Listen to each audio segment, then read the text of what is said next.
जी। आखिर क्या जरूरत पड़ी आरएलपी के जो सुप्रीमो वो यहाँ आए?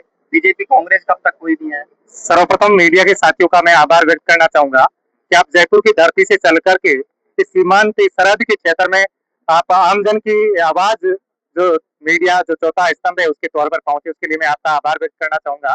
आपका सवाल था कि अन्य पार्टियां नहीं आई और आरएलपी इस प्रकार मैदान में क्यों आई। तो राष्ट्रीय लोकतांत्रिक पार्टी जब से गठन हुआ उनका एक ही उद्देश्य एक ही ध्येय है कि जिनके साथ अन्याय होता है, चाहे वो किसी भी वर्ग समुदाय धर्म का हो, उनके साथ अन्याय और अनैतिकता जहाँ होती है वह उनकी पैरवी करें, उनके हितकार बन करके हमेशा साथ रहें।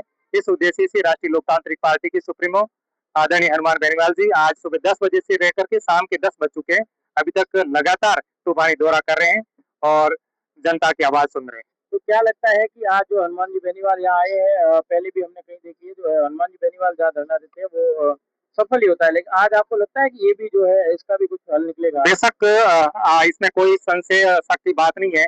लोकतांत्रिक व्यवस्थाओं के अंदर अपनी आवाज मुखर करना और संसद तक अपनी बात उठाना प्रत्येक जनप्रतिनिधि का कर्तव्य होता है।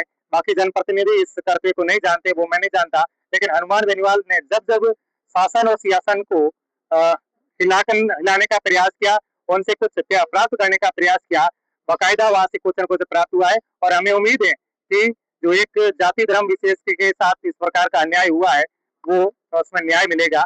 मैं एक पुराने संदर्भ में जाना चाहूंगा कि कुछ लोग मुस्लिम समाज को आतंकवाद के तौर पर पेश करने की कोशिश कर रहे हैं इस देश की सत्ताएं, तो मैं उनको कहना चाहूंगा कि आप देश की आजादी के उस दौर में जाइए। आसफ उल्ला खान कौन थे जिन्होंने इस वतन की आजादी के लिए 1927 के अंदर फांसी पे चढ़ गए थे। डॉक्टर एपीजे अब्दुल कलाम को देखिए, उन्हें मिसाइल मैन के नाम से जाना जाता है। विश्व के अंदर आज भारत का डंका बज रहा है तो कहीं न कहीं missile man doctor APJ Abdul Kalam साहब का नाम है। तो इस प्रकार अनेकों मुस्लिम समुदाय के लोगों ने अपना कुर्बानियां दी हैं और इनकी कुर्बानियां व्यर्थ नहीं जाएगी, ऐसी हमें उम्मीदें हैं। नागौर सांसद हनुमान जी बेनीवाल है, वो नागौर से यहाँ अपने बीच पहुंचे हैं, लेकिन अपने बाड़मेर के अंदर भी जो कई मंत्री भी है, कई पूर्व मंत्री भी रह चुके हैं, विधायक भी है, सांसद भी है, वो क्यों नहीं आ रहे यहाँ पे? इस बात का जवाब वही दे सकते हैं क्योंकि मैं राष्ट्रीय लोकतांत्रिक पार्टी का सिपाही हूँ और पहले जिला परिषद का चुनाव भी लड़ चुका और राष्ट्रीय लोकतांत्रिक पार्टी का एक सिपाही होने के नाते आपको ये कह सकता हूँ कि जब भी जहां भी जरूरत पड़ेगी तो राष्ट्रीय लोकतांत्रिक पार्टी का हर सिपाही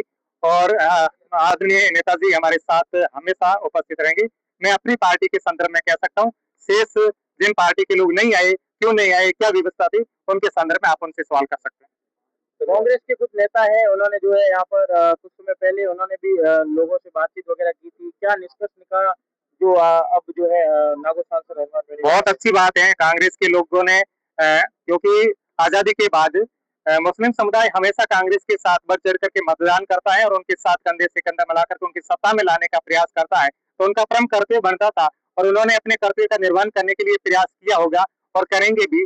लेकिन राष्ट्रीय लोकतांत्रिक पार्टी से एक उम्मीद इन लोगों को है, उस उम्मीद पर हम कायम रहने का प्रयास करेंगे। अब आप तो कह रहे हो कि हमने आरएलपी इनको हमारे ऊपर भरोसा था और हमने जो है साथ दिया इनका। जी। तो आपको लगता है कि 2028 के आने वाले चुनाव में ये भी आपका साथ देंगे? देखो, दुख और दर्द में साथ रहना एक मानवीय धर्म है और मानवीयता के नाते हम इनके साथ खड़े हैं।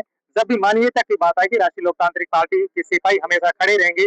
2028 में क्या होगा, किस प्रकार से इनका साथ रहेगा, किन किन का साथ रहेगा, तो भविष्य के गर्भ में है।